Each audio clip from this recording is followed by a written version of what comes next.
Hello എല്ലാവർക്കും നമസ്കാരം. പുതിയൊരു വീഡിയോയിലേക്ക് സ്വാഗതം. നമുക്കിന്ന് ഈ വീഡിയോയിലൂടെ എഫിഷ്യൻസി വേജ് തിയറി എന്താണെന്ന് മനസ്സിലാക്കാം. ഇതെന്ന് പറയുന്നത് ലേബർ എക്കണോമിക്സിൽ വരുന്ന ഒരു തിയറിയാണ്. ഈ തിയറി പറയുന്നത് ഒരു വർക്കറിന് ഇക്വിലിബ്രിയം വേജിന് എബവ് ആയിട്ട് വേജ് കൊടുക്കുകയാണെന്നുണ്ടെങ്കിൽ, ഇക്വിലിബ്രിയം വേജ് എന്ന് പറയുന്നത് labour demand is equal to labour supply, ഇങ്ങനെ ഈ ഒരു ഇക്വിലിബ്രിയത്തിന് മുകളിലായിട്ട് വേജ് കൊടുക്കുകയാണെന്നുണ്ടെങ്കിൽ ഒരു ഫേമിന്റെ എഫിഷ്യൻസിയും പ്രൊഡക്ടിവിറ്റിയും കൂടും എന്നാണ് ഈ തിയറി പ്രകാരം പറയുന്നത്. ഓക്കെ, അപ്പോൾ വിശദമായിട്ട് മനസ്സിലാക്കാം. നമുക്ക് വീഡിയോയിലേക്ക് കിടക്കാം. Efficiency wage theory. Efficiency wage theory is a concept in labor economics. ഞാൻ പറഞ്ഞു കഴിഞ്ഞു, ലേബർ എക്കണോമിക്സ് ഒരു കോൺസെപ്റ്റ് ആണ് which suggests that paying workers more than the market clearing wage. അതാണ് ഞാൻ പറഞ്ഞ ഇക്വിലിബ്രിയം വേജ്. ഇക്വിലിബ്രിയം വേജിനെ മാർക്കറ്റ് ക്ലിയറിംഗ് വേജ് എന്ന് പറയുന്നത്. അതായത് the lowest wage at which supply equals demand. Labour ഡിമാൻഡും ലേബർ സപ്ലൈ ഈക്വൽ ആകുന്ന ആ ഒരു വേജ് ആണ് ഇതെന്ന് പറയുന്നത്.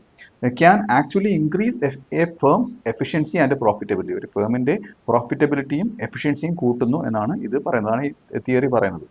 ഈ തിയറിയുടെ കോർ ഐഡിയ എന്ന് പറയുന്നതാണ് എംപ്ലോയേഴ്സ്, അതായത് മുതലാളിമാർ may choose to pay above market wages. എന്തുകൊണ്ടാണ് അവരെങ്ങനെ മാർക്കറ്റ് വേജിന് മുകളിൽ പേ ചെയ്യുന്നത്? Because higher wages can lead to higher productivity. കൂടുതൽ വേജ് കൊടുക്കുമ്പോൾ, ശമ്പളം കൊടുക്കുമ്പോഴത്തേക്കും ആൾക്കാർ കൂടുതൽ പ്രൊഡക്റ്റീവ് ആവും, കൂടുതൽ നേരം പണിയെടുക്കും, ബെറ്റർ എംപ്ലോയി ബിഹേവിയർ, നന്നായിട്ട് അവർ ബിഹേവ് ചെയ്യും, ആൻഡ് ലോവർ ഓവറാൾ കോസ്റ്റ് കുറയും. ഓക്കെ, ഇതാണ് എൻ്റെ ചാനൽ എന്ന്, ഇതാണ് എൻ്റെ connection. Even though the wage bill is higher, ഈ വേജ് ബിൽ, അതായത് കൊടുക്കുന്ന വേജ് ആ ഒരു കോസ്റ്റ് കൂടി ഇരുന്നാലും ഇങ്ങനെയുള്ള ചില നേട്ടങ്ങളൊക്കെ ഉണ്ടാകുന്നു. അതാണ് ഇതിൻ്റെ ഈ തിയറിയുടെ കോർ ഐഡിയ എന്ന് പറയുന്നത്. എന്തുകൊണ്ടാണ് ഇങ്ങനെ ഫേംസ് വർക്കേഴ്സിന് ഹൈ വേജ് കൊടുക്കുന്നത്? Why would firms pay higher wages? According to the theory, higher wages can create positive effects that outweigh the extra cost. അതായത് ഇതിന് പോസിറ്റീവ് എഫക്ട്സ് ആണ് ഇങ്ങനെ ഹൈ വേജ് കൊടുക്കുമ്പോഴത്തേക്ക് കിട്ടുന്നത്. അതായത് അത് ഇതിനെക്കാട്ടിയും കൂടുതലായിരിക്കും, അതിന് ഇങ്ങനെ ഹൈ വേജ് കൊടുക്കുമ്പോൾ ഉണ്ടാകുന്ന ഒരു എക്സ്ട്രാ കോസ്റ്റിനെക്കാട്ടിലും കൂടുതലായിരിക്കും അതിൽ നിന്ന് കിട്ടുന്ന ബെനിഫിറ്റ്. ഓക്കെ, അതാണ് ഔട്ട് വേ ചെയ്യുന്നത് പറയുന്നത്. അപ്പോൾ അതിൽ ആ ബെനിഫിറ്റുകൾ എന്തൊക്കെയാണ്? ദീസ് ഇൻക്ലൂഡ്, ആ ബെനിഫിറ്റുകളാണ് പറയാൻ പോകുന്നത്. റെഡ്യൂസ്ഡ് ടേൺ ഓവർ ആണ്, അതായത് high wages make workers less likely to quit. ആ തൊഴിൽ വിട്ടുപോകത്തില്ല, അവർ അവിടെ തന്നെ നിൽക്കും, തൊഴിൽ ചെയ്യും. അങ്ങനെ പറയുമ്പോഴത്തേക്കോ this reduces the cost of hiring and training new staffs. അതായത് പുതിയ ആൾക്കാരെ ഹയർ ചെയ്ത് ട്രെയിൻ ചെയ്തെടുക്കുന്നതിന് ഫേമിനൊരു കോസ്റ്റ് ഉണ്ട്, ആ കോസ്റ്റ് അവിടെ ഇല്ലാണ്ടാവുകയാണ്. അതൊരു ബെനിഫിറ്റ് ആണ്. അടുത്ത ബെനിഫിറ്റ് എന്താണ്? ഹയർ വർക്കർ എഫേർട്ട് ആണ്. അതായത് workers value the job more and fear losing it. അവർ ആ കൂടുതൽ ശമ്പളം കിട്ടുമ്പോഴത്തേക്ക് അതിന് കൂടുതൽ വില കൊടുക്കുകയും അത് നഷ്ടപ്പെടുമോ എന്ന് ഓർത്ത് അവർക്ക് ഭയം ഉണ്ടാവുകയും ചെയ്യുന്നു. So this discourages shirking. Shirking എന്ന് പറയുന്നത് അവർ ചീറ്റ് ചെയ്യത്തില്ല. Doing less work than expected. പ്രതീക്ഷിച്ചതിനെക്കാട്ടിലും കുറച്ച് വർക്ക് അവർ ചെയ്തില്ല, അവർ നല്ല രീതിയിൽ ജോലി ചെയ്യും. ഓക്കെ, അടുത്ത മൂന്നാമത്തത് ബെറ്റർ വർക്കർ ക്വാളിറ്റിയാണ്. തൊഴിലാളിയുടെ ക്വാളിറ്റി കൂടും. Higher wages attract more skilled and motivated candidates. അതായത് ഇങ്ങനെ വേജ് കൂടുതൽ കൊടുക്കുമ്പോഴത്തേക്ക് മോട്ടിവേറ്റഡ് ആയിട്ടുള്ള സ്കിൽഡ് ആയിട്ടുള്ള കാൻഡിഡേറ്റ്സിനെ അട്രാക്ട് ചെയ്യുകയാണ് ചെയ്യുന്നത്. അപ്പോൾ this increases the average ability of work force. അതായത് വർക്കേഴ്സിന്റെ ആവറേജ് എബിലിറ്റി. ഓക്കെ, അത് total ability divide by number of work force. അവർ മൊത്തത്തിൽ അവർ പണിയെടുക്കുന്ന ആ ഒരു എബിലിറ്റി, ആ ഒരു സ്കില്ല് കൂടുകയാണ് ചെയ്യുന്നത്. അപ്പോൾ ഇത് ഫേമിന് ബെനിഫിറ്റ് ആണ്. അടുത്തത് ഇംപ്രൂവ്ഡ് ഹെൽത്ത് ആൻഡ് എഫിഷ്യൻസിയാണ്. അതായത് പുവറർ എക്കണോമിക്സ്, അതായത് പാവപ്പെട്ട രാജ്യങ്ങൾ, അതായത് പുവറർ ആയിട്ടുള്ള എക്കണോമിക്സിൽ better wages can improve nutrition and health. നല്ല വേജ് കൊടുക്കുമ്പോഴത്തേക്ക് അവർക്ക് അത് കൊണ്ടുപോയി നല്ല ന്യൂട്രീഷ്യസ് ആയിട്ടുള്ള ഫുഡ് കഴിക്കാം, അപ്പോൾ ഹെൽത്ത് ഇമ്പ്രൂവ് ആവും. അടുത്തത് healthier workers tend to be more productive. Healthier ആയിട്ടുള്ള വർക്കർ കൂടുതൽ പ്രൊഡക്റ്റീവ് ആയിട്ട് കൂടുതൽ ഉൽപ്പന്നങ്ങൾ ഉൽപ്പാദിപ്പിക്കാൻ അവർ സന്നദ്ധരാകും. ഓക്കെ, അടുത്തത് അഞ്ചാമത്തത് സ്ട്രോങ്ങർ മൊറൈൽ ആൻഡ് ലോയൽറ്റി. അവർക്ക് അച്ചടക്കവും പിന്നെ ലോയൽറ്റി, ഫേമിനോടുള്ളൊരു കൂറൊക്കെ ഉണ്ടാവും. അതായത് workers feel respected and valued. Okay, അവർക്ക് കൂടുതൽ റെസ്പെക്റ്റ് കിട്ടുന്നു, അവർക്ക് ആ ഫേമിന് എന്താണ് അവർക്ക് ഒരു വാല്യൂ കൊടുക്കുന്നു. This can improve cooperation and long term commitment. ഇങ്ങനെ പറയുമ്പോഴത്തേക്ക് വർക്കേഴ്സ് തീർച്ചയായിട്ടും സാറ്റിസ്ഫൈഡ് ആവും, ഒരു ലോങ് ടൈം ആയിട്ട് ആ തൊഴിൽ സ്ഥാപനത്തിൽ കമ്മിറ്റഡ് ആയിട്ട് നിൽക്കും. ഇനി ഇതിലൊരു ഡയഗ്രാം വരുന്നുണ്ട്, നമുക്ക് ആ ഡയഗ്രാം പരിചയപ്പെടാം. ഇതിലെ ആക്സിസുകൾ, vertical axis Y axis wage ആണ്, ഹൊറിസോണ്ടൽ ആക്സിൽ അതായത് X axis quantity of labour ആണ്. അത് വേജും ക്യൂ എല്ലും ഒന്ന് കൊടുത്തിരുന്നത് കാണാം. ഇതിലെ കീ കർവ്സ് എന്ന് വെച്ചാൽ D is equal to MRP1 എന്ന് കൊടുത്തിട്ടില്ലേ, അതായത് marginal revenue product of labour ആണ് ഈ MRP എന്ന് പറയുന്നത്. ഓക്കെ, അത് which is equal to demand ആണ്, ഡിമാൻഡ് ഫോർ ലേബർ. ഓക്കെ, അപ്പം ഇതിന്റെ ആദ്യമായിട്ട് പറയേണ്ടത് ഈ പ്രൊഡക്ടിവിറ്റി, ഇനിഷ്യൽ പ്രൊഡക്ടിവിറ്റി ലെവൽ എന്ന് പറയുന്നത് ഇതാണ്. D is equal to MRP1 ആണ് ഇനിഷ്യൽ പ്രൊഡക്ടിവിറ്റി ലെവൽ എന്ന് പറയുന്നത്. ഓക്കെ, അത് താഴോട്ടാണ്, അത് ഡൗൺവേർഡ് സ്ലോപ്പിംഗ് ആണെന്ന് നമുക്ക് ഇതിൽ നിന്ന് കാണാം. ഓക്കെ, അത് നോർമൽ കണ്ടീഷൻസിൽ എന്താണ് ഡൗൺവേർഡ് സ്ലോപ്പിംഗ് ആണ്. അപ്പം each additional worker contributes less marginal output. അതായത് ഓരോ അഡീഷണൽ വർക്കറും മാർജിനൽ ഔട്ട്പുട്ട് ലെസ് ആയിട്ടാണ് പ്രൊഡ്യൂസ് ചെയ്യുന്നത്. ഓക്കെ, ഒരു എക്സ്ട്രാ ഒരാൾ വരുമ്പോഴത്തേക്ക് അയാളുടെ മാർജിനൽ ഔട്ട്പുട്ട് അയാൾ എക്സ്ട്രാ വന്ന ആൾ പ്രൊഡ്യൂസ് ചെയ്തത് എന്താണ്, അത് ലെസ് ആണ്, മറ്റേ ആളിനെക്കാട്ടും കുറവാണ്. അതുകൊണ്ടാണ് ഇങ്ങനെ ഇത് ഡൗൺവേർഡ് സ്ലോപ്പിംഗ് ആയിട്ട് നിൽക്കുന്നത്. ഓക്കെ, നമുക്ക് രണ്ടാമത്തെ കർവ് പരിചയപ്പെടാം. D is equal to MRP2, അതായത് marginal revenue product of labour 2. Okay, അപ്പം this is the increased demand for labour due to higher efficiency. അതായത് ഹയർ എഫിഷ്യൻസി മൂലം ഇൻക്രീസ് ചെയ്തിട്ടുള്ള ആ ഒരു കർവാണ് ആ കാണിച്ചിരിക്കുന്നത്. ഞാൻ ആദ്യം കർവ് പരിചയപ്പെടുത്തിയിട്ട് എങ്ങനെയാണ് വർക്ക് ചെയ്യുന്നത് പറയാം കേട്ടോ. അപ്പം ഇത് MRP1ന്റെ മുകളിലാണ് നിൽക്കുന്നത്. MRP2 എന്ന് പറയുന്നത് MRP1നെക്കാട്ടി മുകളിലല്ല നിൽക്കുന്നത്, നമുക്ക് കാണാം. ഓക്കെ, അതെന്താണ് സൂചിപ്പിക്കുന്നത്?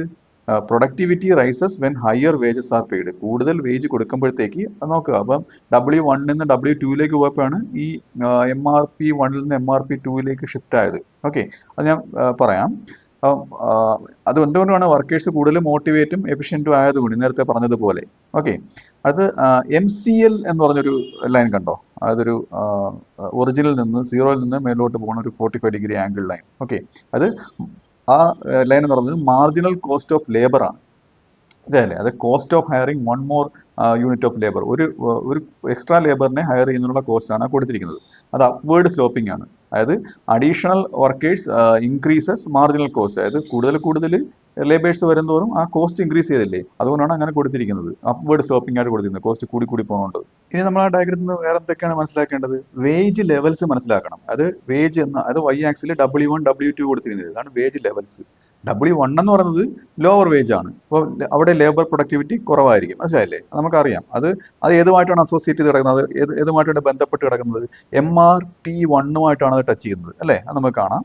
W2 ആണെന്നുണ്ടെങ്കിൽ വേജ് 2 എത്തിയപ്പോഴത്തേക്ക് എന്തായി? അത് MRP2ലാണ് അസോസിയേറ്റ് ചെയ്ത് കിടക്കുന്നത്, അതുമായിട്ട് ടച്ച് ചെയ്താണ് അത് കിടക്കുന്നത്. ഓക്കെ, അപ്പം അവരുടെ അതാണ് എഫിഷ്യൻസി വേജ് എന്ന് പറയുന്നത്. W1 നിന്ന് W2ലേക്കുള്ള ഉയർച്ച, അതാണ് എഫിഷ്യൻസി വേജ് എന്ന് പറയുന്നത്. ഓക്കെ, അപ്പം നമുക്ക് ഇക്വിലിബ്രിയം പോയിന്റുകൾ നോക്കാം. അത് W1ൽ ഫേം എത്ര വർക്കേഴ്സിനെ ഹയർ ചെയ്യുന്നു? X ആക്സിൽ നോക്കുക. Q1 വർക്കേഴ്സിനെയാണ് വേജ് 1ൽ W1ൽ ഫേം ഹയർ ചെയ്യുന്നത്. ഓക്കെ, അതായത് ഇതിന്റെ പ്രത്യേകത ഏതുമായിട്ട് തുല്യമായിട്ട് വരുന്നു. MCL is equal to MRP1 തുല്യമായിട്ട് വരുന്നു. ഓക്കെ, W1ൽ Q1ൽ MCL is equal to marginal cost of labour എന്ന് പറയുന്നത് ഏതുമായിട്ട് വരുന്നു? ഈ MRP1 തുല്യമായിട്ട് വരുന്നു. ഇനി വേജ് 2ലാണെന്നുണ്ടെങ്കിലോ ഫേം എത്ര വർക്കേഴ്സിനെ ഹയർ ചെയ്യുന്നു? Q2 എമൗണ്ട് ഓഫ് വർക്കേഴ്സിനെ ഹയർ ചെയ്യുന്നു. അപ്പോഴത്തേക്ക് MCL എന്ന് പറയുന്നത് MRP2 തുല്യമായിട്ട് വരുന്നു. ഓക്കെ, അപ്പൊ ഇങ്ങനെ രണ്ട് ഇക്വിലിബ്രിയം. അപ്പൊ ഇവിടെ കൂടുതൽ എഫിഷ്യൻസി വേജ് എന്ന് പറയുന്നത് W2 ആണ് എഫിഷ്യൻസി വേജ് എന്ന് പറയുന്നത്. അതായത് വർക്കേഴ്സിന്റെ പ്രൊഡക്ടിവിറ്റിയും ഒക്കെ കൂടുന്ന ഒരു സ്റ്റേജ്. ഓക്കെ, അതായത് ഇത്രയേ ഉള്ളൂ. W1 നിന്ന് W2 എന്നൊരു ഹയർ വേജിലേക്ക് ഫേംസ് പേ ചെയ്യുമ്പോഴത്തേക്ക് വർക്കേഴ്സിന്റെ പ്രൊഡക്ടിവിറ്റി MRP1 നിന്ന് MRP2ലേക്ക് കൂടുന്നു.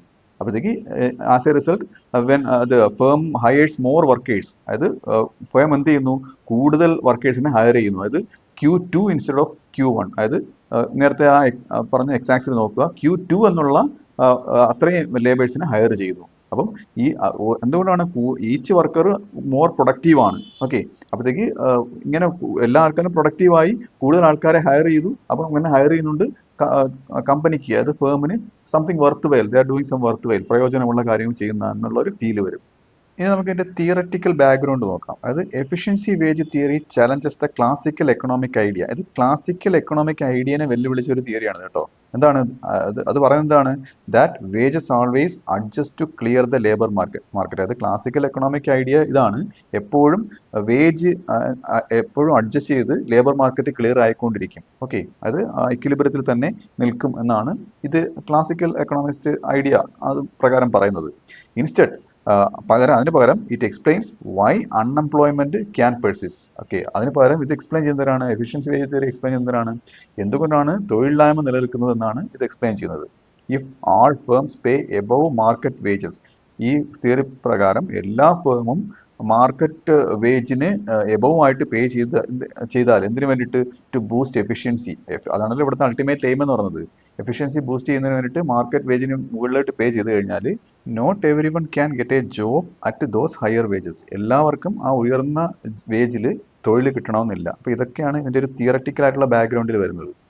ഇനി നമുക്ക് ഈ തിയറിയുടെ കുറച്ച് റിയൽ വേൾഡ് എക്സാമ്പിൾ നോക്കാം. ഇത് യഥാർത്ഥത്തിൽ ഇതൊക്കെ നടക്കുമോ എന്ന് നോക്കാം. അതായത് Henry Ford famously paid his workers $5 A day. Henry Ford എന്ത് ചെയ്തു?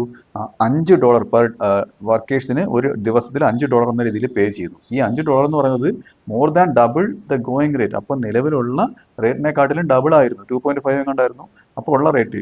അതിനെക്കാട്ടും ഡബിൾ ആയിട്ട് പേ ചെയ്തപ്പോഴത്തേക്ക് and so huge gains in productivity and loyalty. ആൾക്കാരുടെ ആ ഫേമിനുള്ള കൂറിനും പ്രൊഡക്ടിവിറ്റിയും ഉൽപ്പാദനക്ഷമതയൊക്കെ കൂടുന്നതായിട്ട് ഇദ്ദേഹം നോട്ടീസ് ചെയ്തു. ഓക്കെ, അതൊരു റിയൽ വേൾഡ് എക്സാമ്പിൾ ആണ്.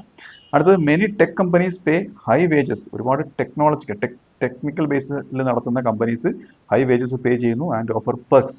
പെർക്സ് എന്ന് പറയുന്നത് നമുക്ക് ഈ സാലറി അല്ലാതെ ഇപ്പം കാർ കൊടുക്കുന്നു, അല്ലെന്നുണ്ടെങ്കിൽ മെഡിക്കൽ ഫെസിലിറ്റീസ്, ടൂറിസ്റ്റ് പാക്കേജ്, അങ്ങനെയുള്ള അലവൻസുകൾ കൊടുക്കുന്നത്, അതാണ് പെർക്സ് എന്ന് പറയുന്നത്, അങ്ങനെയുള്ള ഫെസിലിറ്റീസ്.